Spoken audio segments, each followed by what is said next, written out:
it's a grind. It's a grind fighting cancer, and so I want it to be as detailed as possible.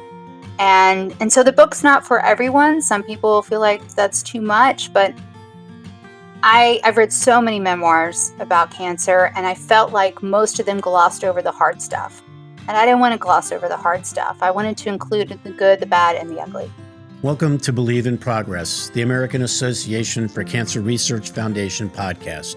Join us and be inspired by the incredible stories of those who have faced cancer with strength and resilience, and the medical professionals who are working tirelessly to find new treatments and ultimately a cure.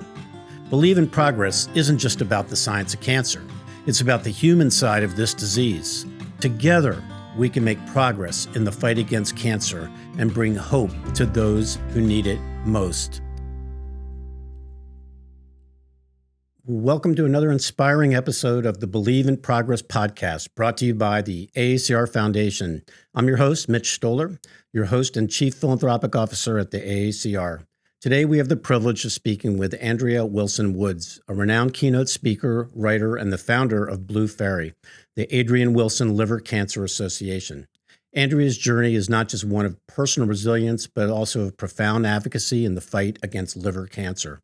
Her best-selling book, Better Off Bald, A Life in 147 Days, is a medical memoir telling the story of raising and losing her sister to liver cancer.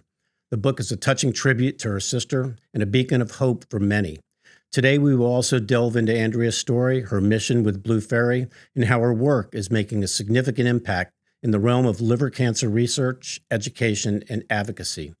For over 10 years, Andrea worked in the education field as a teacher and professor for public and private schools as well as universities. Andrea obtained her master's degree in professional writing from the University of Southern California. Her nonfiction writing has won national awards. Blue Faery's mission is to prevent, treat, and cure primary liver cancer, specifically hepatocellular carcinoma, through research, education, and advocacy.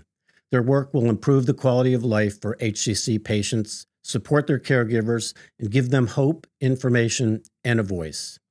Join us as we delve into their stories of resilience and dedication in our shared journey of hope and progress against cancer.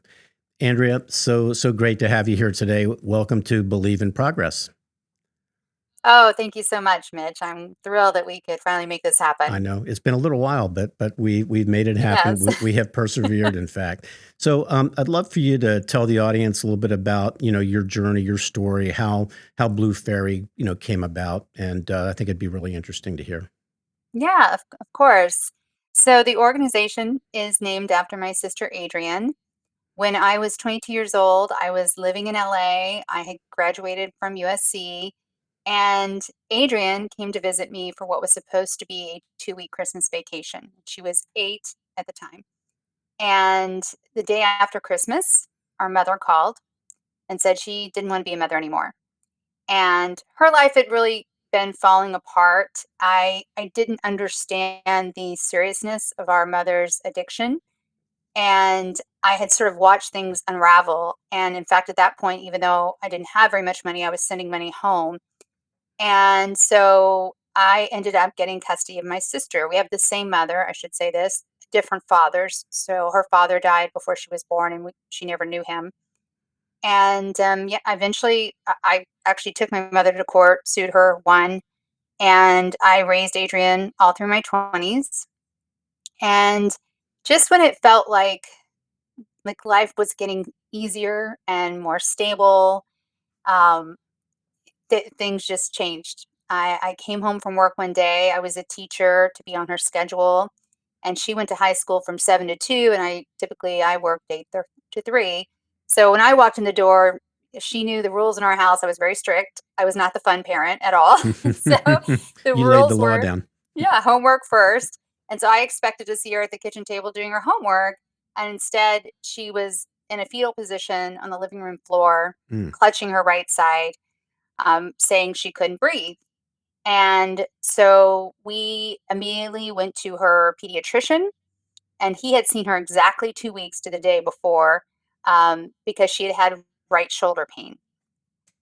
And he thought we were back because of that. And she said, no, no, no, I can't breathe. And I mean, she's crying, and this is a kid who never cried. And I felt very fortunate as a parent because, unlike her friends, my sister never wore skimpy clothing. And so she had not shown me that her abdomen had been swollen for a couple of days. Mm. As soon as her pediatrician saw that, he said, I don't like this. He sent us to the local ER, and the only hospital in Burbank. And it was the ER doctor who, after doing a CAT scan, came back, and he's the one who told us that she had tumors in her liver and lungs, and that they were not equipped to handle the situation because they didn't see pediatric patients. So from the time I got home to the time we got that news was about 6 hours. And then we were immediately put into an ambulance and sent to Children's Hospital, Los Angeles. What year is And this again? this was May of 2001. Okay. She was 3 weeks shy of finishing her freshman year of high school. Okay. Yeah. So you went And to Children's Hospital in LA. yep, Children's Hospital, LA. And they were, I mean, again, I try to focus on what I feel fortunate about. And because of what they saw in that CAT scan, they moved very quickly. She had a biopsy in less than 2 days. And when they came out of that biopsy, they told me, we'll know for sure on Monday when the pathology comes back, but we're 95% certain this is hepatocellular carcinoma. It's very serious, and it's stage 4. And I couldn't even pronounce this disease, much less have heard of it. I was like, what? It's a tough one to say. And they were so perplexed by what they saw in her liver because all of her initial, uh, your typical blood work, your CBC, your metabolic panel, everything came back normal. And so they tested her for hepatitis B and hepatitis C. And it turned out Adrien had chronic hep B and hep C, and we never knew. And so, while especially at that time, she was as far from a typical patient as you could get, like when I looked it up, it was a non North American male over the age of 50. Hmm. She actually had really common causes of HCC. And having both chronic hep B and hep C was sort of like this horrible double whammy. And when Adrien was born in 1986, hep C had not even really been identified, and it was not standard of care to test mothers for hep B at that time. I see. Had it been, maybe we could have saved her life. Maybe. Hmm. Um, is that the case now? It is actually the case now that if you go in for any sort of prenatal testing, um, I don't even think every doctor tells mothers, but yes, they do test for hep B and hep C.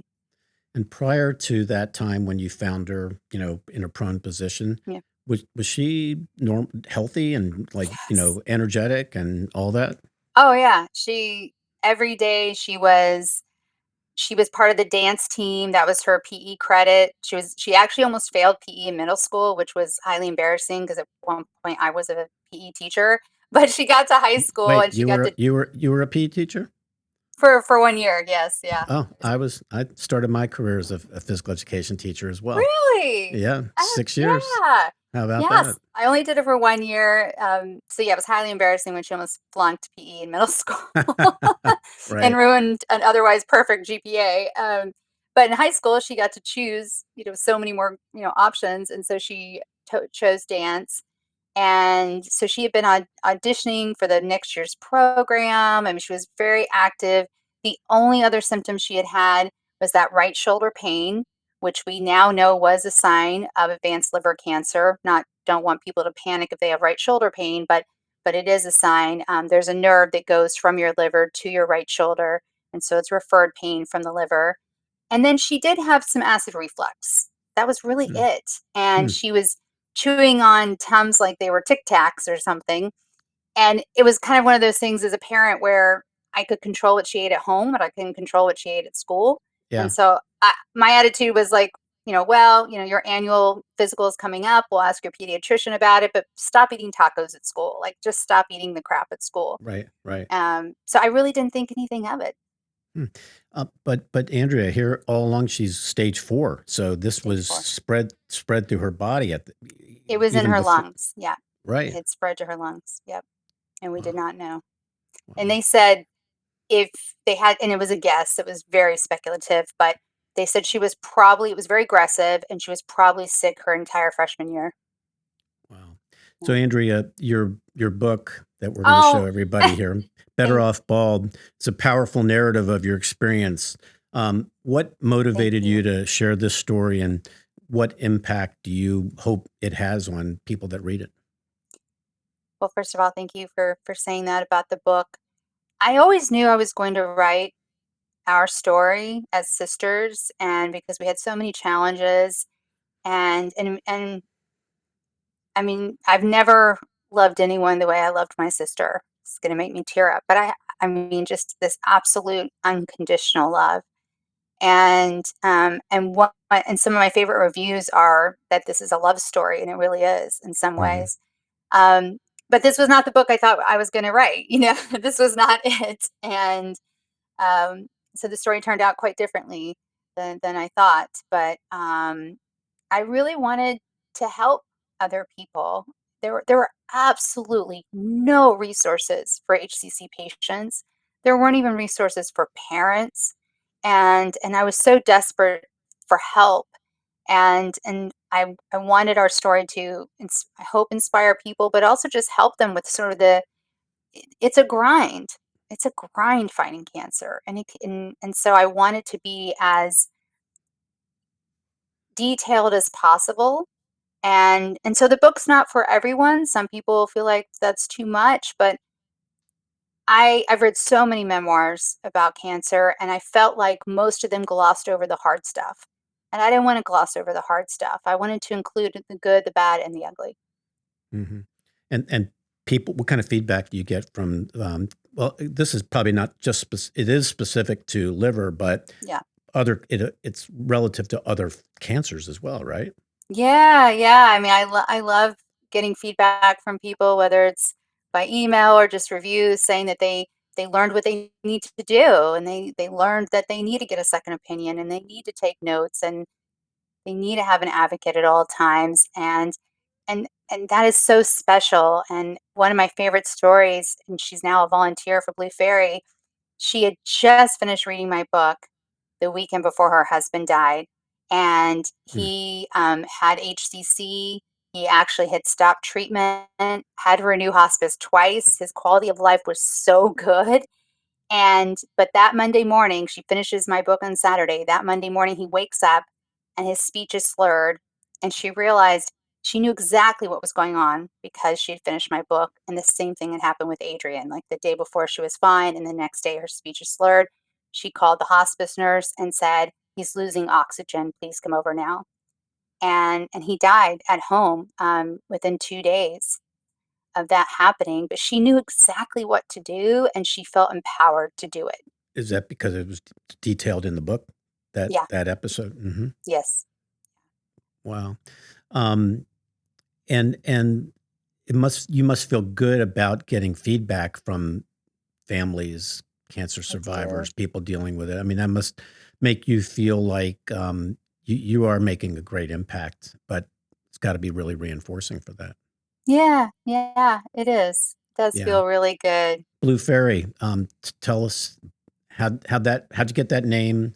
Yep. And, tell us a little bit about the foundation and what you're accomplishing and what you hope to accomplish. That's 4 questions, Mitch. I gotta keep up. All right, let's start with Blue Fairy. That's a very, very, very unique, creative name. Tell me Thank about you. that. I can't take any credit for it. I never in my life did I say when I wanna grow up, I wanna start a nonprofit. That was not my life's No? plan. No, and nor is it anyone's that I know, by the way, in this Right. space. But a year after Adrian died, I was really looking for a way to channel my grief. I was extremely suicidal Mm. and in a very, very bad place. And I mean, to the point where I had it all planned. I knew exactly, what I was going to do and everything. And then I was like, no, I need to do something with this. I need to channel this a different way. So I reached out to the largest liver disease organization at that time, and and I thought it was strange that they didn't have anything about liver cancer on their website, and they didn't for many years. But I reached out to them, spoke to the head of the LA chapter, and said, want to do something for you guys with HCC because I could see the trajectory it was going to take. And I could see the long term. And I was like, this is one cancer that is not going to go away for a very, very long time. It's just going to keep going up, up, up. And it has. And I think they thought I wanted a job. And then I made it very clear, no, no, no, I don't want a job. I'll volunteer. My background's Right. writing, marketing. And they said no. And there's this great Lily Tomlin quote where she said, I thought somebody should do something about that. And then I realized that somebody is me. And that it really was. That was a light bulb moment. I did more research. There wasn't a single organization focusing on primary liver cancer in the US. And I was like, we got to do this. So I had a very, at that time, close knit group of friends that none of them had kids yet. They were all sort of aunts and uncles to my sister, and they were there for the entire cancer journey.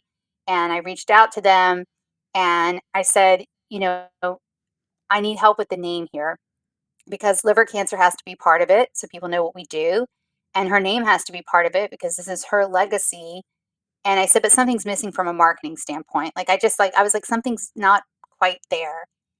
And every person, this was 10 people I sent this email to, every person came back with some version of Blue Fairy.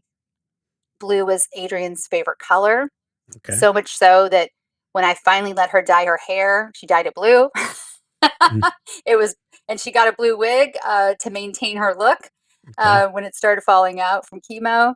And she loved fairies.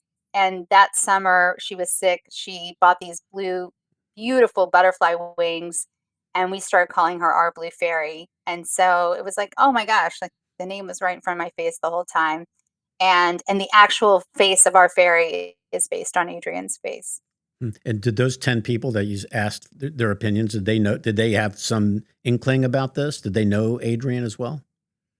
Yeah, they were all sort of like aunts Oh, and uncles to her. okay. Gotcha. Yeah. Gotcha. Yeah, same group of people. Yeah. They all knew her and knew her really well. So Blue Fairy, the nonprofit, was born when, what year did you establish the nonprofit organization? Um December of 2002, Mm-hmm. and then we And, really and, got off the ground in 2003. So and, over and 20 years. that's something else. And tell me about, I know how hard it is to run nonprofit organizations. Tell me a little bit about your journey and what it is you all really hone in on. What's your focus? Is it research? Right. Is it patient support? Is it a little bit of both? And advocacy work, all the above? Yeah. For the first 10 years, nobody paid attention.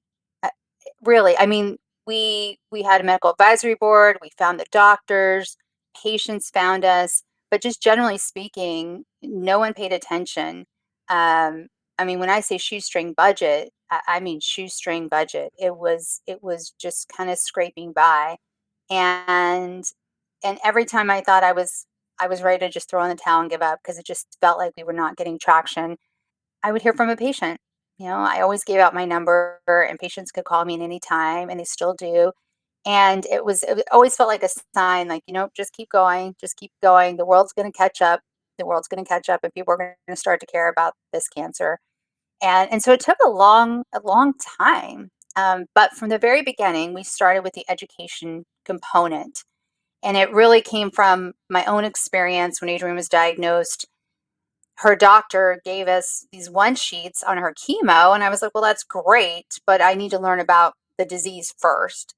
And he said nothing like that exists, and he was right. There were no patient education materials. There was very little on even NCI's website at the time about HCC. So bless him, he made copies from his medical textbooks. He brings me just a stack of paper, and here I am, I'm educated, but I don't have a science background, and I felt like an idiot. So I ended up buying a medical dictionary, 2+ inch medical dictionary, which I still have, and Gray's Anatomy, which I still have. And I was sitting there just like translating it. And so that stuck in the back of my mind. And so when we started Blue Fairy, we said from the very beginning, we're focusing initially on the patient education component, and we always have. So our patient education materials are free, ship worldwide.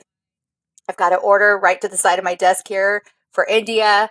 They're translated in Spanish and Chinese. We did our materials in-house initially, and now we work with Patient Resource. They're a fantastic organization, and they have an incredible distribution network. So we know our materials have been in all 50 states, over 700 treatment centers, and that's just in the US alone. And what, like, do you send out different things for different people or what their needs are? Is it one specific type of educational packet that you send out? It's one educational piece about HCC and all the components that go with that. And that's what most people, when they get diagnosed with HCC, they realize pretty quickly that it is one of the more complex cancers because you're not just treating the cancer, you have to treat the liver as well. And Right. most people who have HCC, like my sister, do have underlying liver disease, whether it's, HPV, HCV, or now it's much more common fatty liver. What's the incidence level of HCC? Like, how many people worldwide get this? Worldwide, I think it's going to be over 900,000 this year, and about 800,000 die from the disease Wow. because it goes undetected. It's one of the most highly preventable and yet one of the deadliest when it's not caught early. And because our livers don't have pain receptors. So many people, like my sister, don't feel pain. And in her case, her liver had gotten so big it was pushing on her diaphragm, which is why she kept saying, I can't breathe. So that's not uncommon for patients to be diagnosed in later stages. And I know so many patients now who who knew they had an underlying liver disease, but they were never told that they could be at risk for HCC, which is Um, crazy. this this is a great example of the need for early detection, right? Yes, And are you absolutely. seeing any of that research being done for this particular type of cancer? Um, there is more research being done with a lot of these targeted and immuno and systemic therapies that were always for the later stage. There's more research being done with how can we use those therapies in the intermediate stage and maybe combine them with things like Y90, which are radiation beads. So how can we do these in combination so we can get patients to the point where we can downstage them for transplant? Because ultimately, the cure for this disease is to either resection, is to take it all out, but even then it comes back more than 50% of the time, or a liver transplant. And I just heard at ASCO GI this past weekend, since it was in San Francisco, the wait list for liver transplant in California is 2 years. That's ridiculous. Two That's years, crazy. just for that, right? 2 years. Yeah, 2 years. So if there was some early detection, you said it's easily preventable if you knew about it or curable, It's a highly preventable cancer. It's not once you get it, it's not easy right? to cure if it's not caught early, but it's highly preventable in that we know what causes HCC, and it falls sort of into three buckets. There's the virus bucket, hepatitis B, chronic hepatitis B, and hepatitis C. Hepatitis B has a vaccine. Hepatitis C has now curative drugs in the market over the last 5, 6 years. Then there's the lifestyle bucket, and that's, I think, the one no one wants to really talk about. But Mm. um, and I think most people associate alcoholism with liver cancer, but they have no idea about fatty liver disease, and that is the more common cause now um, in the U.S. and many other Western countries. And then there are environmental factors, some of which we know, like there's a fungus called aflatoxin, which is not common in the US, but very common in Asia. They know it's correlative, but they won't say for sure it's causative. If that makes sense. Um, and so there are these three buckets. There are a few extremely rare genetic diseases like Wilson's disease, and sometimes people confuse our name with Wilson's disease, um, that can happen, that can lead to cirrhosis, that can lead to HCC. But I mean, it's such a small percentage. Of 80% of people who have HCC have an underlying liver disease like hepatitis B or C or fatty liver. Mm. So as a nonprofit executive and someone that, it's a relatively small foundation, like people wise, tell me, if you can, tell me a little bit about your day and if there is such a thing as a normal day for you. running this foundation? Well, I feel very blessed now because counting me, we have 4 full-time employees. Great. and and I'm a early adapter to a lot of technology, and I think that helped us along the way because we were entirely remote. 2 of my employees, coincidentally, just live in Southern California, and then my executive assistant lives in the Philippines.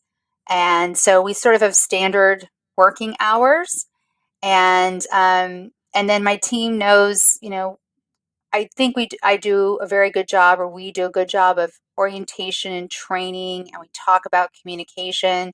So, for example, they know that email is not the best way to get in touch with me. I get too much email. Like that's just not a good way to get in touch with me.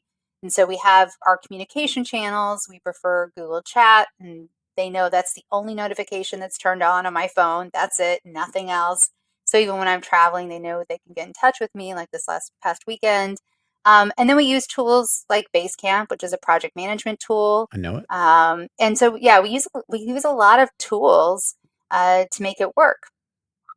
And how do you? So you use a lot of social media to get the word out, so the public is aware of who you guys are and what you do.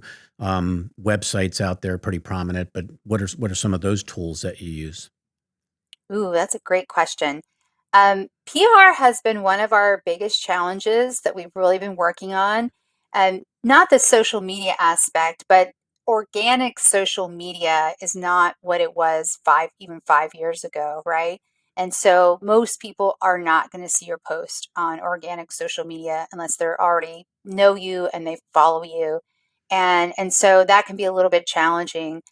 We do use our Google AdWords grant in kind of gift that we get every month. We maximize that as much as possible because it's a use it or lose it grant. So we do that. And we really drive as much traffic as we can to our community. So we have a private online HIPAA compliant community. It's not a Facebook group, which I realize is way more convenient for people, but your health information is not safe on Facebook Hmm. at all. And so we do have this private community. It kind of looks and feels like Facebook. It's very easy to use. It translates into a couple different languages. And so it's really inside that community where people, find support and find each other. And fundraising, good, bad, challenging, all the above. All the above. I mean, I know as a fundraiser myself, it's always a tough. It's very very competitive and it's very hard. But you have a great mission and you have a great, I think a great, you make a great impact out there. So I think it's a good story to tell. I can imagine Thank that you. people would want to invest in your organization. But tell me a little bit about that. Thank you. It wasn't really until pharma started paying attention to HCC that fundraising got a little bit easier. Hmm. And so we do now have a number of corporate sponsors. And I always tell people, though, just diversify your funding. So, for example, and I'm not afraid to say this, I won't say who it was, but we lost 2 significant sponsors for one of our main programs, Right. and that was a blow. And so Right. it's like, oh, okay, we need to rethink the program for the entire year now. For one of the sponsors, they laid off a significant part of their workforce. It was all of their budgets are down. For the other sponsor, they decided to put their money into another program we have instead. They felt like it was more aligned with what their goals are, and that's fair. And so you really have to diversify your funding. You don't want to depend solely on corporations or foundations or individuals. You really need to have a mix of all three. You sound like a seasoned exec there. That is very good advice for people to diversify their funding because exactly Oh, what good. no, that's you're right on top of it there. So how did you get into like wanting to be a writer and like you I think speaking sounds feels like it comes naturally to you, but Yeah. how did that like was that something that you've always like were inspired to do? No, when I was a little girl, what I wanted to be when I grew up was I wanted to be a ballerina, an oceanographer, and a traveler. Okay. And I was a ballet dancer for 17 years, and I actually did dance at every theme park in Southern California in my 20s. Um, but I wasn't I wasn't good enough to be kind of the level I wanted to be as far as a prima ballerina. But dancing is what led me into acting. And so I did act in my 20s as well. And I always dragged my sister in on all those projects. I wanted to be an oceanographer, but then I realized you actually have to be good at science, and I'm not. So I Yes, just you want to do. live near the ocean. I just like the water. I want to be near it. And then in Traveler, I realized, yeah, I like to travel, but I'm also a little bit more of a homebody than I realized when I was a little girl. Um, and now I forgot your original question. I'm so Well, sorry. what motivated you to just become a writer and then you're doing some keynote speaking as well, right? Yeah. I never thought I was going to write the great American novel or anything, but I loved writing in school, and I went to a charter fine arts high school where it was really odd. If you took an AP class that didn't replace the regular class. So I had two English classes my senior year of high school. I had regular English and I had AP English. And that teacher was really inspiring, and he really encouraged me. And then kind of the same thing happened when I was in college. I was originally a journalism major, and I had a professor who really encouraged my writing. And I just generally speaking, I love to tell stories. Like I've always loved to tell stories. And I think I get that bug from my dad a little bit. He's a great storyteller, and I love to make people laugh. And so I just, yeah, it's just kind of That's cool. evolved That's naturally. that's It great. really, really did. Do you guys do advocacy work? Like, do you go to Capitol Hill and are you advocating as well? We used to do more. We are part of the Deadliest Cancers Coalition, so most of our advocacy work now is done through them as a coalition, which is great. I used to go to Capitol Hill. This was right around the time when the first curative hepatitis C drugs were coming on the market, and we were trying to get the Viral Hepatitis Testing Act passed. And you quickly realize that the world, at least the political world, is run by 23-year-olds. and um, and it was really tough. It was very tough. It was very discouraging. It was super frustrating. Um, you know, you almost never meet with the actual representative or senator. You meet with someone from their staff and try to move. And so I think some people have that gene and the patience for it, and I just don't. I do remember the one time, I think one of the last times I went to Capitol Hill, I had just moved to Birmingham. I had left Los Angeles after over 20 years. And so they wanted me to talk to my senator. And so we had a meeting with Senator Shelby's office. But I saw him. He's a very tall man, not a very nice man. And so I said, "Excuse me, Senator Shelby, we have a meeting coming up in your office." And I mean, I had my elevator speech down to 30 seconds, right? Hmm. And he just looked at me and he was like, and then I mentioned something specific, state specific to Alabama, and he said, "That's the state. I represent the federal." And he Ah, walked away from me. mm, And I ran after him and I said, "Look, you know, you may have a longer stride than me, but I'm wearing flats and I am passionate about this. You represent the state. You should be concerned about the state and what's going on." And that was my little run in with Senator Shelby. So after that, it was like, oh gosh, is this really worth it? So we don't do as much sort of on the hill type stuff gotcha. because I don't think it's done very well or effectively. Yeah, yeah, interesting. Um, what's your vision of Blue Fairy? Like next year or 5 years from now, what do you want to accomplish? What do you want to see happen? Our long term vision from the very beginning, and this is unusual, I think, for any business, but especially a nonprofit, was to put ourselves out of business. That was our like let's get to a point where HCC is cured. We are no longer needed. That's the long term goal. Let's get to the point where we get there. And I actually said to a bunch of doctors at a research conference a few years ago, I said, "Guys, I'm not getting any younger here. So can we please speed this up? Can we stop doing research studies with drugs that we know don't work? Can we please step it up?"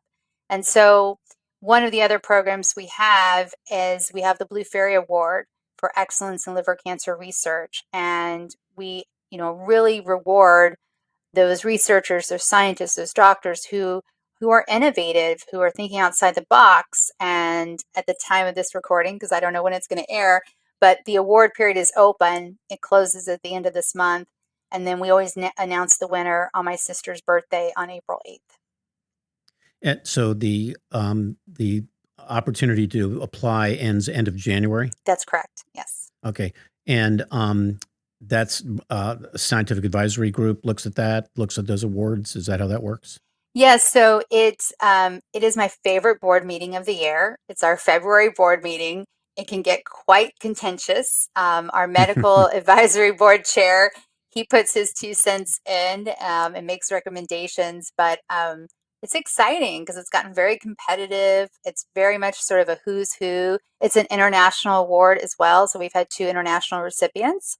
That can get a little challenging actually getting the money to the person, but we figure it So you're out. seeing more and more applicants as the years have gone by. It's becoming We, more of which is awesome, it really. is. It Yeah, is. yeah. Yeah. I know here at AACR when we send out a call for application for whatever it might be, it's most exciting when you see all these great proposals come in. You only wish you had enough money to be able to fund more and more and more of them, but Yeah. that's why we do what we do. So, what would you want the audience to know?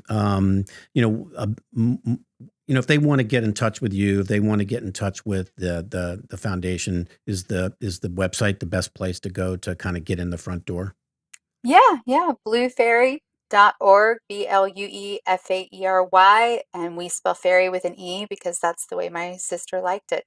So that's And we definitely. will And we'll put up all the links and everything in the show notes as we when we air the episode. But I'm so happy that our paths crossed Mine because too. it was kind of like, I mean, it was one of these things that just happened, and it gave me the opportunity to learn more about what you do and what the foundation does. And I really applaud your efforts. Again, I know how challenging it is to run an organization, but it comes across to me, and I'm sure it's going to come across to thousands of people that listen and watch this, how passionate you are and Thank how you. determined you are. You've got a great spirit about you, and I think that you've done some awesome work, and you'll continue to do that. And I just want you to know been really a great honor for me to spend a few minutes with you here today, and hopefully our paths will cross, and you'll come to some AACR meetings and spread the word, and we'll continue to make an impact together. I would like that. Hint, hint. I've never been to Philadelphia. So just throwing it out there. Eh, it's one of the great cities to come visit, as a I matter of know. fact. I know. So we'll have to make that happen. Well, listen, Andrea, it's so much great stories and great work that you're doing, and really thank you so much for giving us a few minutes of your day today. And can't wait for this episode to air. It's going to be fantastic, and we'll wish you the best of luck. Thank you so much, Mitch. Once again, thank you to our listeners, supporters, and donors. Remember, your support drives the progress against cancer. Please consider subscribing to our podcast and sharing this episode with a friend, and heading over to our website, aacr.org, to consider making a donation. When you donate to the American Association for Cancer Research, your investment in life-saving research propels the important work of the more than 58,000 members of the AACR in driving progress against cancer. You can support life-saving cancer research with any donation you make today. Thank you for listening to Believe in Progress, the AACR Foundation podcast. This podcast is produced by CollegeCast LLC. Please visit www.collegecastpodcast.com for more information.